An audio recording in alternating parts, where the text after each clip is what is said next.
Beyond the newsroom, where untold story is revealed. Kumukutu semakutu gwa Beyond the newsroom omulungi agenda maaso n'okubanga otulaba kootiko tugoberera mu bitundu by'eggwanga Uganda ebyenjawulo njagala okubeera nga mbebazaako mwebale kubeera nga ate mutulaba kwoteeka n'okulaba video zaffe zonna zetugenda maaso n'okubeera nga tubaterayo ku mukutu guno ogwa Beyond the newsroom. Nze Deni yaliwo okubeera nga nkutuusaako ensonga z'essemasonga olunaku olwaleero bajeti y'eggwanga lyattu Uganda egenze maaso n'okubeera nga esomebwa era mwana wattu abeekaabirako mwekaabireko wabula n'ebbanja Uganda lyerina ligenze maaso n'okubeera nga lyeyongera okukwata wansi ne waggulu. Omubaka Nambooze ebuvanjuba n'ebugwanjuba ewaka wasigalawo ewasinga. Beyond the newsroom gwe mukutu ogukuleetera ekyo ekisinga katiranga naffe ng'oyita ku noti 771 44 53 ne noti 744 26 45 na bino bikulu tetulanga bafere tetulanga basawo ba kinnansi n'abagwa mu kkoowa eryo mwebale kutuwagira. Thank you.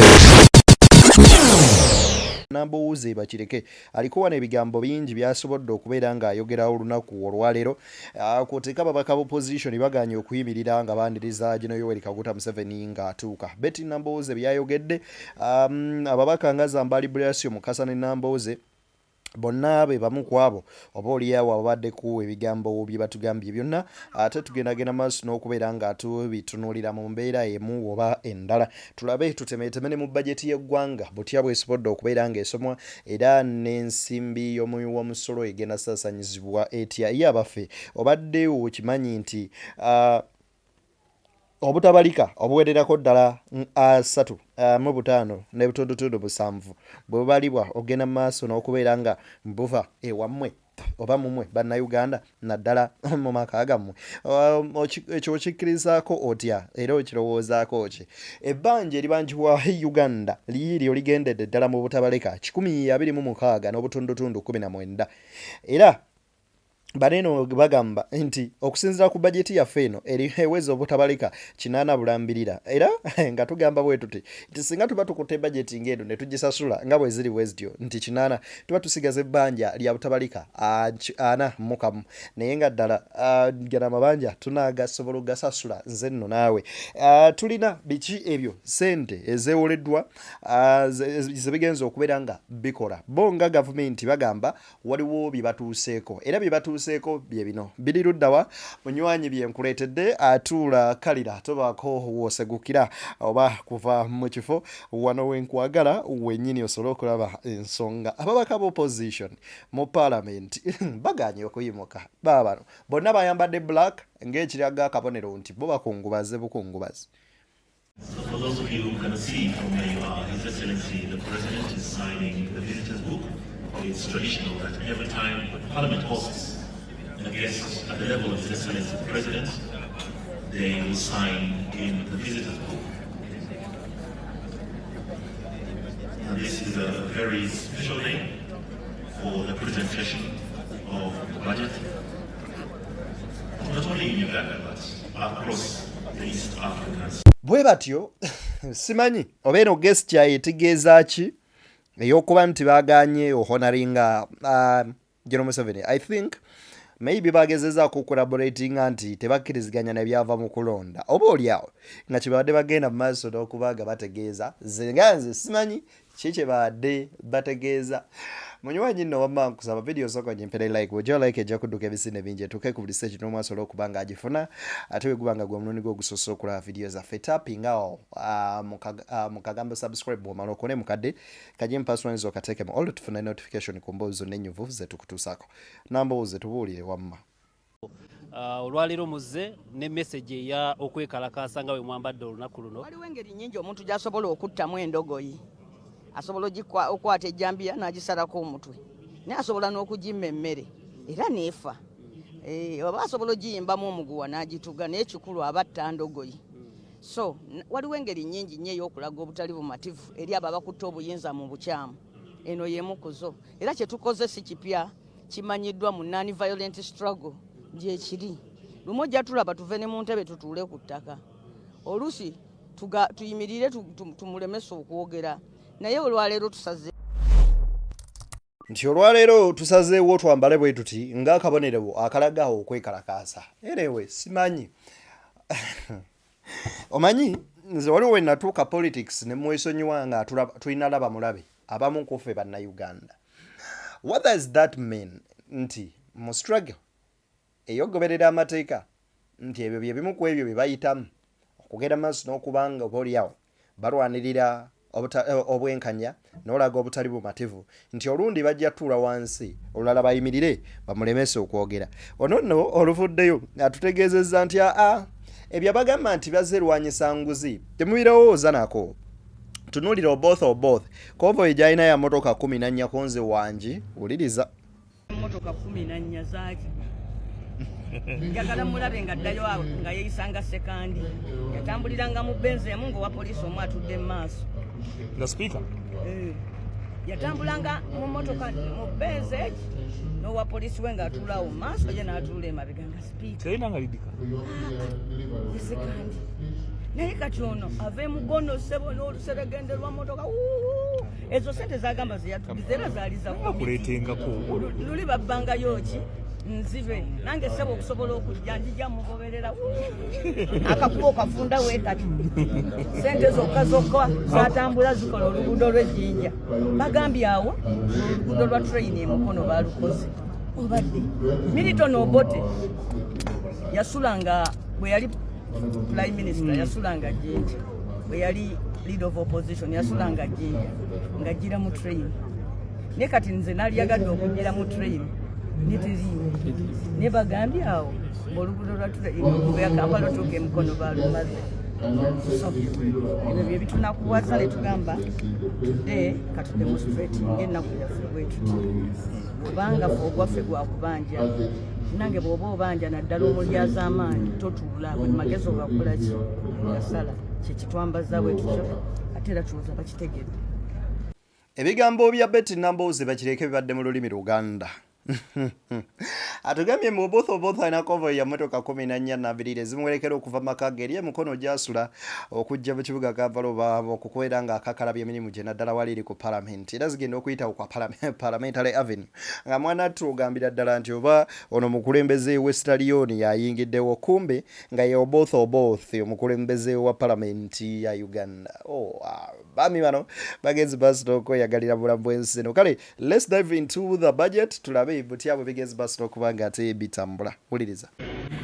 This financial year, domestic revenue collections are projected at Uganda shillings 35.7 trillion compared to Uganda shillings 32.3 trillion collected the previous financial year.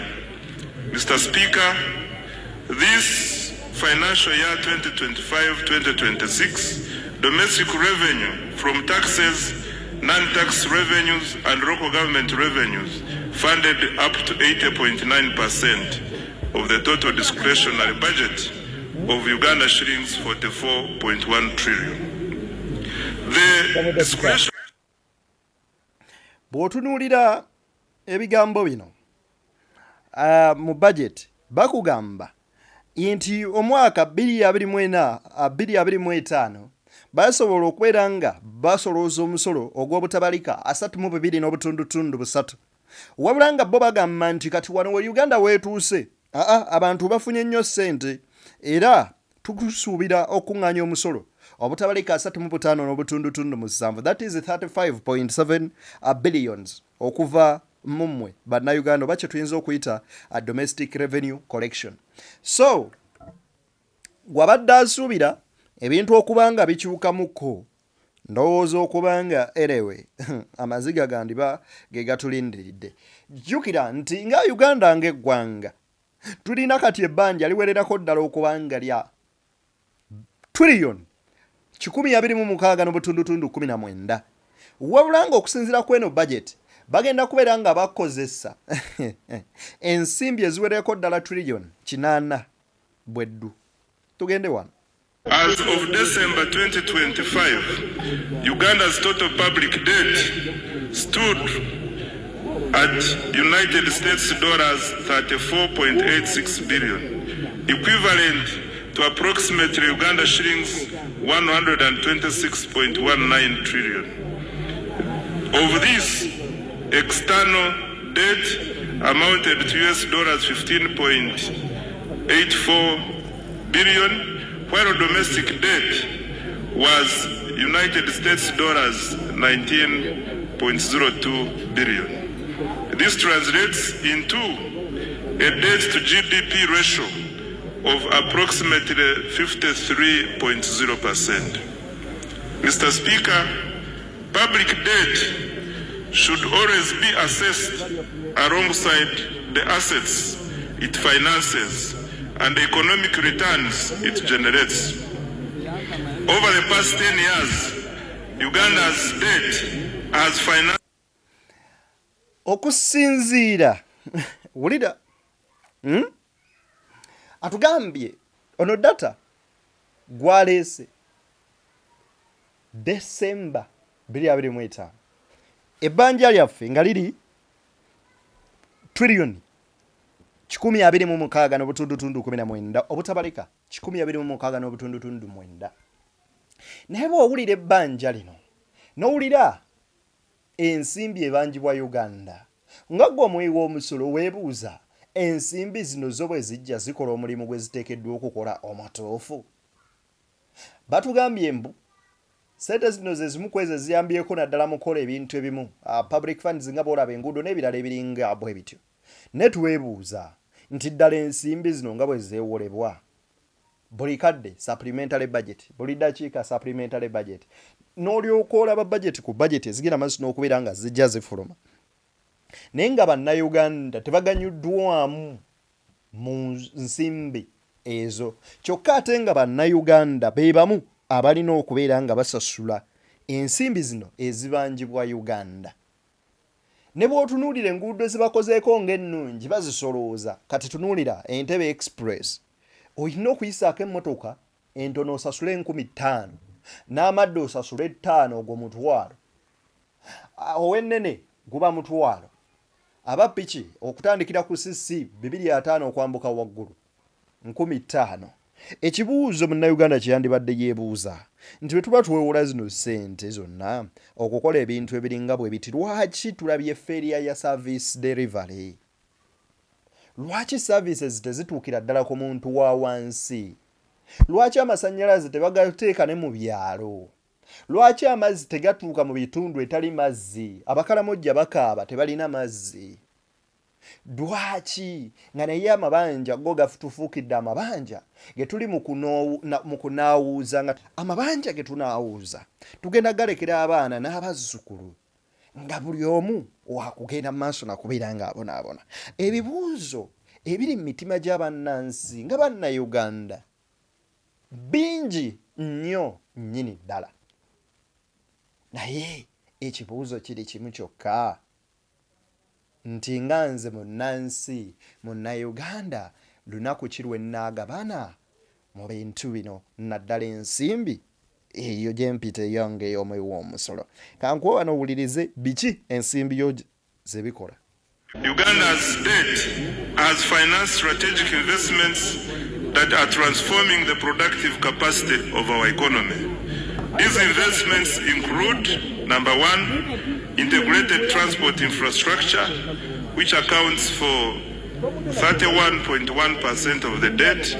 Number two, electricity infrastructure, which accounts for 19.3%. Three, water infrastructure, which accounts for 10.3%.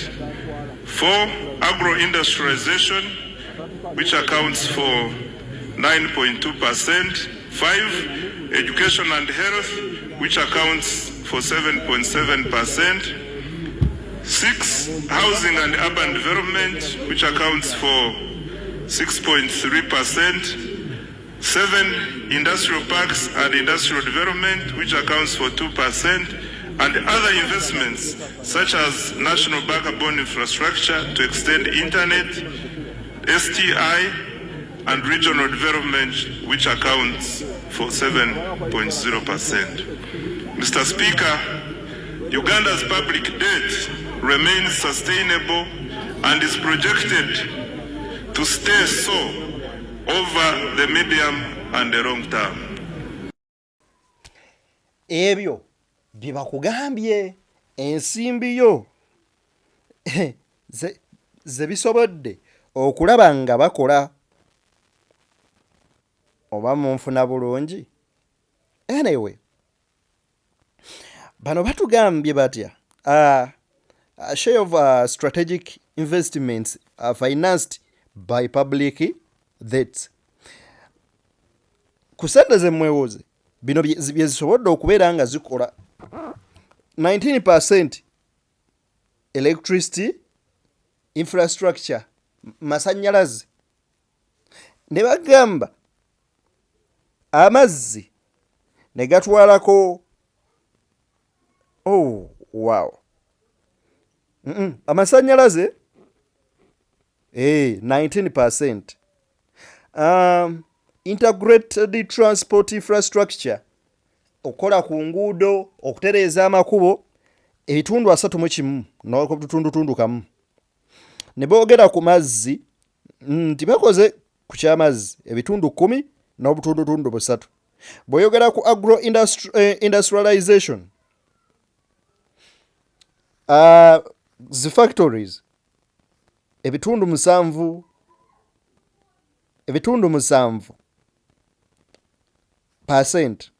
Then education and health, ebyenjigiriza n'ebyobulamu obutundu 7 n'obutundu 7. Housing and urban development, kuzimba n'okubeera nga bakulaakulanya town oba ebitundu ebimu okubeera nga babikulaakulanya obutundu 6, percentage 6 n'obutundu 3. Then ne bagamba nti industrial park and industrial development 2%. Then ebirala other investments ne zitwala obutundu 7%, percentage 7. Kati ekibuuzo kiri nti other investments awoddo weewaba ekinyusi era weekanga weziyita. Anyway, byebyo eyo ye budget. Simanyi oba muyina kye mugenda okufunamu, wabula batusuubizza ebintu ebimu nga ku ebyo bye bagenda okuba nga bongera okukolako n'okubunya intaneti mu bitundu ebyenjawulo. Jjukira bangi tubadde tugamba nti intaneti bane mu byalo teriiyo, intaneti mu game parks teriiyo, n'ebirala ebiringa bwe bityo. Anyway, munzikirize wano wennyini we mbambatira ku lwa Katonda n'ensi yange, BTN Media Beyond the Newsroom. Mubeere bulungi, mweraba.